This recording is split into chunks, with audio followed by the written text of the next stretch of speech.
కాలంలో మన మీద ఎలాంటి కంప్లైంట్స్ లేకపోతే రెన్యూవల్ చేసుకోవచ్చు. ఇది మనకు గౌరవప్రదంగా బ్రతికేటువంటి వైద్యం చేసుకునేటువంటి దానికోసం మనకి కేంద్ర ప్రభుత్వం కల్పించింది. కొన్ని రాష్ట్రాలలో దీన్ని గుర్తించింది, కొన్ని రాష్ట్రాలలో దీన్ని గుర్తించట్లేదు. అయినా వేధింపులు కొన్ని తగ్గినాయి. గతంలో ఏదైనా మూలికల కోసం, బెరళ్ళ కోసం, ఈ మన మొక్క యొక్క చెట్టు యొక్క పంచాంగాల కోసం వెళుతున్నప్పుడు అటవీ శాఖ వాళ్ళు అటకాయించినటువంటి సందర్భాలు, తర్వాత క్రమంలో ఈ సర్టిఫికెట్ చూపిస్తే వాళ్ళను సునాయాసంగా మీరు పోయి తెచ్చుకోండి అని చెప్పేసి అనుమతించిన సందర్భాలు మన రాష్ట్రాల్లో, ఇతర రాష్ట్రాల్లో కూడా కొన్ని సందర్భాలు జరిగినటువంటి దృష్టాంతాలు ఉన్నాయి.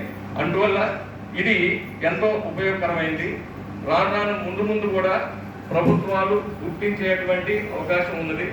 దీనికి సంబంధించి రిజిస్ట్రేషన్లు కూడా జరగాల్సినటువంటి అవసరం ఉన్నది.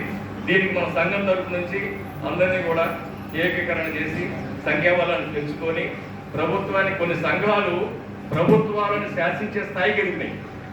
మనం ఎందుకు ఎదగకూడదు? ఆర్ఎంపీ వైద్యులు ఉన్నారు. మన ఎన్ని సంఘాలు ఉన్నప్పటికీ కూడా రాష్ట్ర ప్రభుత్వం దగ్గరికి తీసుకొని పోయి మమ్మల్ని వేధింపులకు గురి చేయవాకండి అని చెప్పేసి వినత పత్రాలు ఇవ్వడం వల్ల కొన్ని వేధింపులు తగ్గినాయి, వాళ్ళ ప్రాతినిధ్యాలు పెరిగినాయి.